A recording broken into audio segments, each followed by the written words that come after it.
Hi guys, welcome to the channel, and on today's episode of LR Live we're going to be getting funky with our steering wheel.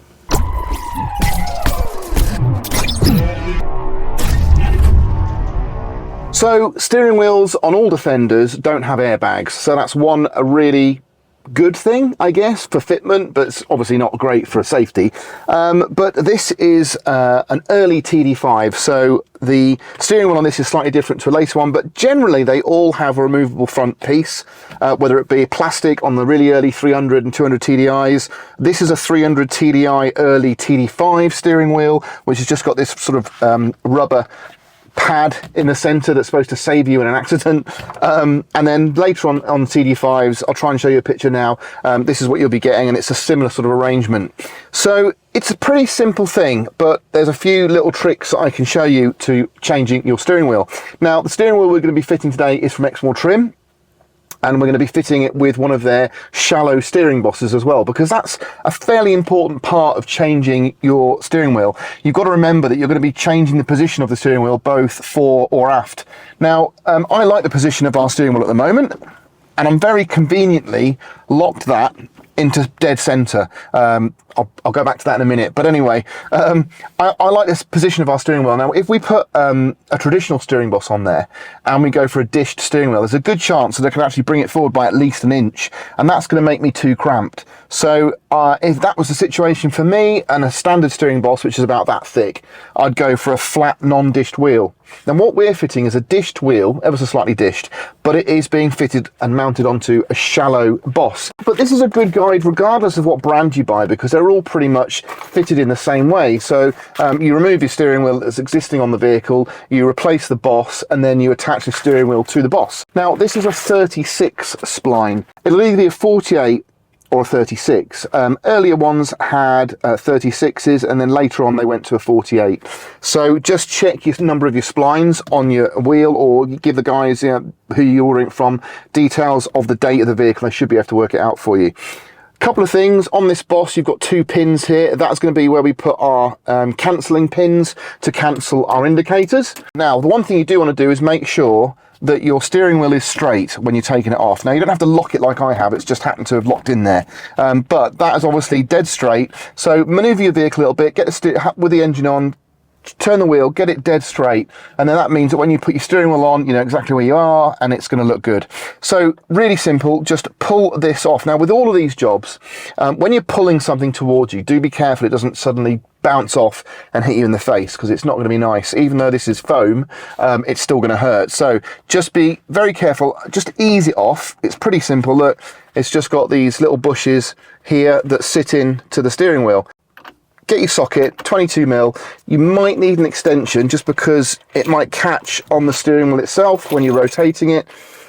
If it's locked, it's a lot easier because the steering wheel is not going to rotate as you're trying to undo it. Now, these can be tight, so if you want to add a little bit of penetrating oil, some WD-40 on there first, just leave it for an hour, let it soak in, you'll find it a lot easier. And also, I'll show you here, once we've got this nut off, so there we go, that was pretty much loose.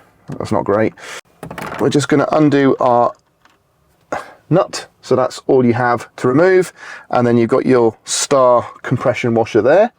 Invariably, if you've got an older vehicle, this steering wheel location here, the spline, will be seized on the spline shaft. And it doesn't matter how strong you are, it's very unlikely you're going to be able to pull it off. Now, there's two things you can do. With your nut and your washer off, just get some WD-40, spray it in there so it runs down the spline, and I'll show you what I mean when I get this off. But if it runs down the spline, you've got a much better chance of it cracking off. And the other thing to do is, before you start to try and pull the steering wheel at you, just bang it really hard. Right, left, right, left, right, left. Okay, that might look pretty violent, but what I'm trying to do is just rock it on the spline. So then I give it a little wriggle. I'm wriggling it like this, left and right, and I can feel it moving, and there we go. There's your splined area here. So if you need to count those to make sure you order the right boss, that's how you do it. And then this blue area here is actually our collar. So you've got pin top and bottom, and that corresponds with the gap on the blue collar top and bottom, and it just means it will cancel things out when we indicate and we've got the new wheel on there. What you've got to be conscious of is obviously you don't want to damage the face, so don't do it on something hard like a concrete floor. Lay it face down on some wood, just did it on a pallet outside, and just tap those both in so they're both equal. Now, that is pretty simple, so make sure you've got one at the top, one at the bottom. You've actually got some text on there as well, so you can see how it's orientated. And there's no need to put anything on there. I suppose you could put some anti-seize on here because you've got steel on aluminium. That might be worth doing. I'm not going to do it, but you could. And then it should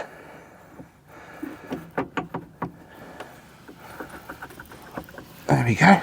So I'm going to use my new washer that they supply, my old nut. So this is a cheap aftermarket steering wheel off the shelf. Just watch how much flex is in this steering wheel. Okay, so there, bent it completely. Sorry guys, I probably shouldn't have done that, but I've done it anyway. That's completely useless, but in an accident, or if I'm off-road, that is just going to collapse on me. Look, okay, absolutely useless.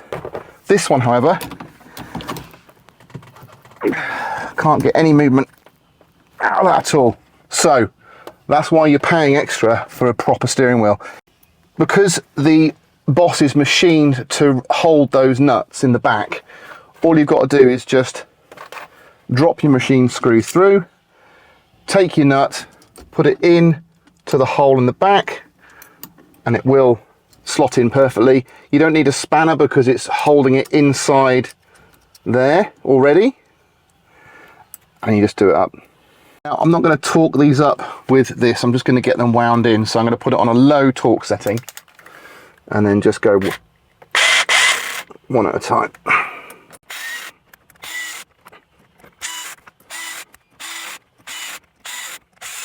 Each one now just nicely tightened up. This is probably about 10 Newton meters. Okay, so we've got our steering wheel in place. Basically, all of these have been torqued up. I haven't done this up yet. Now, it'll work its way onto the spline, so it's going to keep going for quite some time.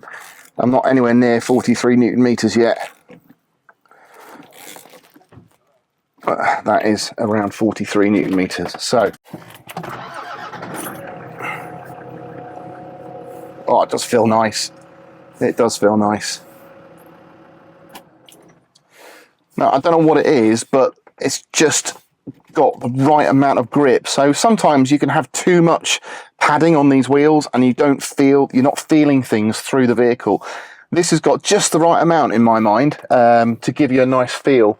Now, included is this very nice CNC machined cap. When you get it, is an O-ring, and you can just see, hopefully. So the O-ring you get is just in here. You have to press it in. It feels a little bit big, but if you push it in all the way around, just make sure you've got the O-ring set into that cap all the way around. You can put a little bit of lithium grease on there if you wanted to, but I don't think it's that necessary. We'll just pop it on there nice and straight, and we're all in place. Now, what we want to do is make sure that our cancellation on the indicator works. So if we indicate, there we go. And it's all working as it should. So you indicate right, you're fine, and then when you come back, it cancels off. So we've got our cancellation in place, the wheels in place, it's looking really good, it feels lovely. Yeah, so there we go. Really easy job. The quality on these wheels is definitely massively different to the aftermarket stuff that you might be used to. So you get what you pay for at the end of the day, and you know, I just think that looks amazing. Don't forget, we've actually got seat risers in this vehicle, so we've raised the seat up and made our legs close to the steering wheel. And what you've got to be very conscious of in that respect is getting in and out of the vehicle. But now we've got an inch more clearance, it's no bother to get in and out. I'm not catching my legs on there at all, look. So it's really easy to get in and out, loads of leg room, and I've got some pretty ample thighs. So yeah, I mean, I'm pleased with that, and I really like the position. So if I show you the difference in size, you can see here, look, this is our original steering wheel, and this 300 early TD5 steering wheel is a really nice wheel. It's got genuine leather around it. This was a county one, so the non-county ones didn't have this leather trim, so this is a nice wheel. I've always liked these, but it is quite big, so you can see the difference in size. We're actually going down a size, and I've got a similar kind of feel to it. It's not too thick, so I've got a nice feel. I can feel what's going on as far as the steering goes. So yeah, as far as I'm concerned, what a fantastic upgrade. Now, don't get me wrong, I really like the black steering wheel. I think it looks very classy, but we've got these polished aluminium gear knobs, and I think it might have been quite nice in retrospect. It would have looked equally as nice if we've actually gone for the polished centre. I think that would have been a nice little break up in the black, because there's a lot of black going on. But, you know, at the end of the day, it looks really smart, it feels lovely, and it gives me that extra clearance. Now, there are other brands out there in a similar price range, but you are getting what you pay for with the Exmoor Trim wheel. It's really sturdy. I showed you how flimsy that other one was. So, you know, I wouldn't even recommend buying one of those, because you could really get yourself into an accident if it gave way when you weren't expecting it. So you want to make sure you've got something that's really strong, fits nicely, looks brilliant, and yeah, just does the job. So thanks very much for watching. That was a quick one today. If you enjoyed it, please do give me a thumbs up, subscribe if you haven't, and I'll catch you on the next one.